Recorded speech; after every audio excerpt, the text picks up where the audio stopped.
Yes. आज आपण बघणार आहे कॉम्प्लेक्स नंबर, त्यातला एक्झरसाइज 1.3 आणि त्यातलं second example solve the quadratic equation. 3 example बघणार आहे क्वाड्रॅटिक इक्वेशनची. आपण रेग्युलर सोडवतो तशीच सोडवायची, फक्त फॉर्म्युला मेथड वापरायची. आपण क्वाड्रॅटिक इक्वेशन सोडवण्याच्या किती मेथड बघितल्या? Number 1 factorisation method, number 2 formula method आणि नंबर 3 कम्प्लिटिंग स्क्वेअर मेथड. बरोबर, त्यातली कुठली वापरायची? Formula method. राईट. काय म्हणतोय बघा,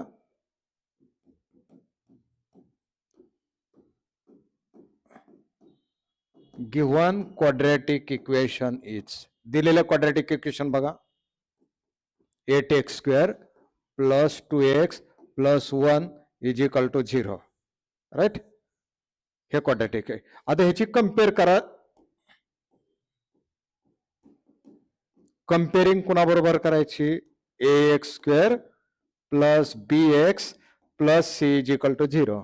नीट बघा, एक्स मध्ये आहे म्हणून ax² असं म्हणतोय आपण. आता बघा, इथे x² चा क्वेश्चन a, इथे x² चा क्वेश्चन 8 म्हणजे a = 8. राईट. इथे x चा क्वेश्चन b, इथे x चा क्वेश्चन 2 म्हणजे b = 2. आणि इथं कॉन्स्टंट c आहे आणि इथं कॉन्स्टंट 1 आहे म्हणजे c = 1. नीट बघा काय केलंय, x² चा क्वेश्चन a, इथं 8 म्हणजे a = 8, b = 2 आणि c = 1. बरोबर. आणि ह्याच्या आधारे आपल्याला bye formula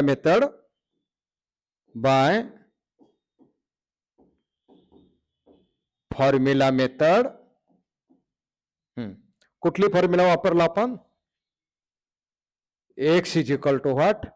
-b ± (√b² - 4ac/2a. कुठला फॉर्म्युला वापरला? आपला क्वाड्रॅटिक 10वीचा आहे, नवीन काहीच नाही केलं. इक्वेशन लिहिलं, ax² + bx + c बरोबर कंपॅरिझन केलं. x² चा क्वेश्चन a आणि x² चा क्वेश्चन 8, a = 8. x चा क्वेश्चन b, x चा क्वेश्चन 2 म्हणजे b = 2. इथला कॉन्स्टंट c आहे, इथला कॉन्स्टंट 1 आहे, c = 1. आणि मग फॉर्म्युला वापरला आपला 10वीचा जसाच्या तसा, नवीन काहीच नाही. हा, x = -b ± (√b² - 4ac/2a. आता ह्याच्यात व्हॅल्यू ठेवा. बघा, मायनस तसाच. What is the value of b? b = 2 ± b चा स्क्वेअर म्हणजे काय? 2 चा स्क्वेअर -4 आणि a म्हणजे 8 आणि c म्हणजे 1 अपॉन 2 × a म्हणजे 8. हे कशाची व्हॅल्यू मिळाली? h. नीट समजून घ्या. a b c च्या व्हॅल्यू भरल्या फक्त. मायनस तसंच b म्हणजे किती? 2 ± तसंच b² म्हणजे 2 चा स्क्वेअर -4, a म्हणजे 8 आणि c म्हणजे 1. सो x = -2 ± 2 चा स्क्वेअर 4. बघा, आणि 8 × 4 = 32 अपॉन 8 × 2 = 16. सो x = -2 ± बघा, 32 मधनं 4 गेले, 32 - 8, 2 गेले की 30 राहील म्हणजे हे -28. बरोबर, अपॉन हे 16 2a. बरोबर ना? हा, आता बघा, निगेटिव्ह संख्येचं स्क्वेअर रूट काढता येत नाही, आपल्याला 9चं स्क्वेअर रूट काढता येतं ±3, पण -9चा स्क्वेअर रूट निघत नाही. म्हणून काय केलं, मायनस साइन बद्दल i² ठेवा म्हणजे x = -2 ± 28i² upon 16. Right. So x = -2 ± हे 28 कसं लिहितो? 4 7 i² upon 16. So x = what? -2 ± 4चं स्क्वेअर रूट 2 √7 तसाच आणि i² चं स्क्वेअर रूट i अपॉन 16. इथपर्यंत लक्षात राहिलं? क्लिअर? नेक्स्ट बघा आपण काय करतोय आता.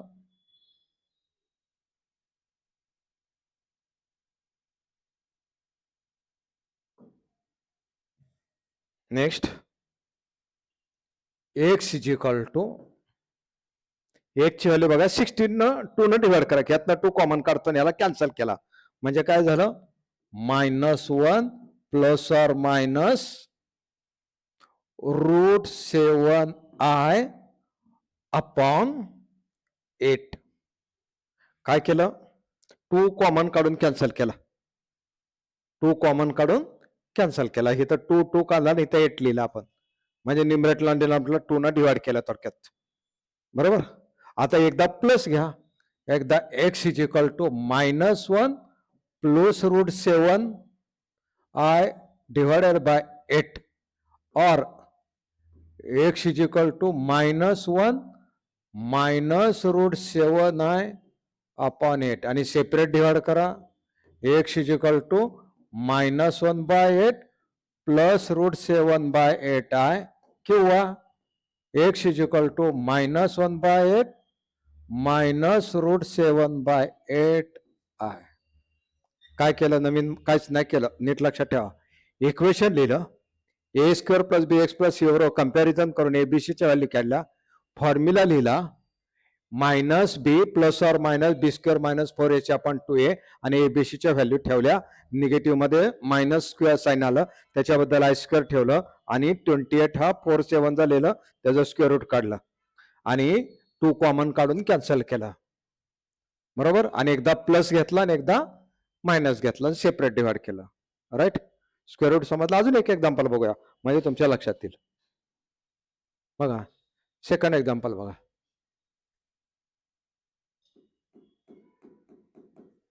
काय करतोय, सेम गिव्हन इक्वेशन लिहा.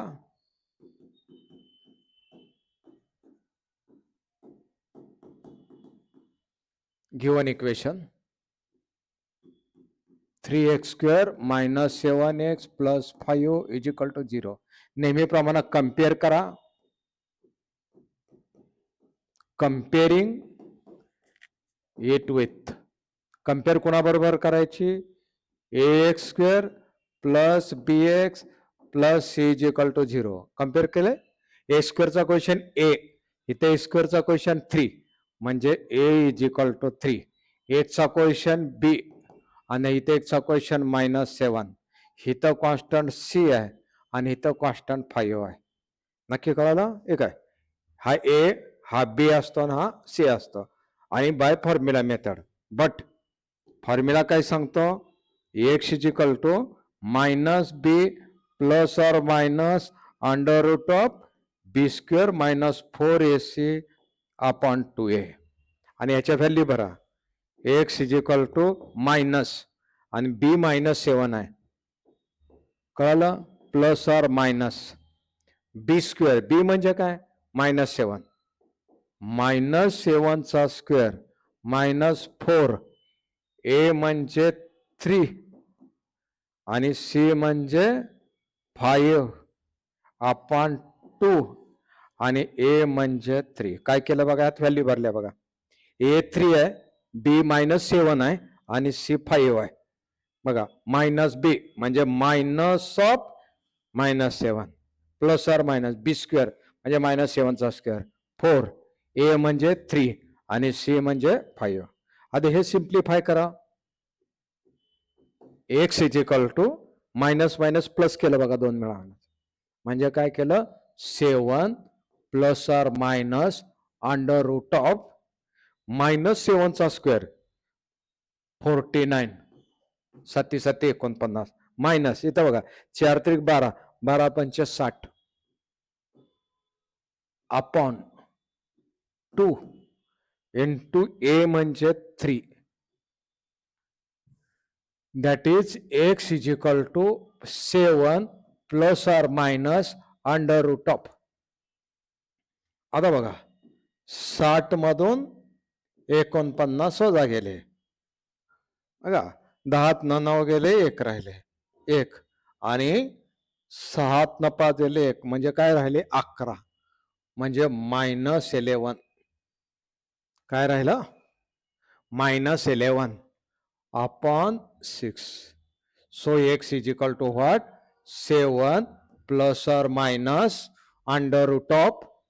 आता बघा निगेटिव्ह संख्येमध्ये मायनस साइन आलंय आणि मायनस साइनचा स्क्वेअर रूट निघत नाही, मग त्याच्याबद्दल आयस ठेवायचं.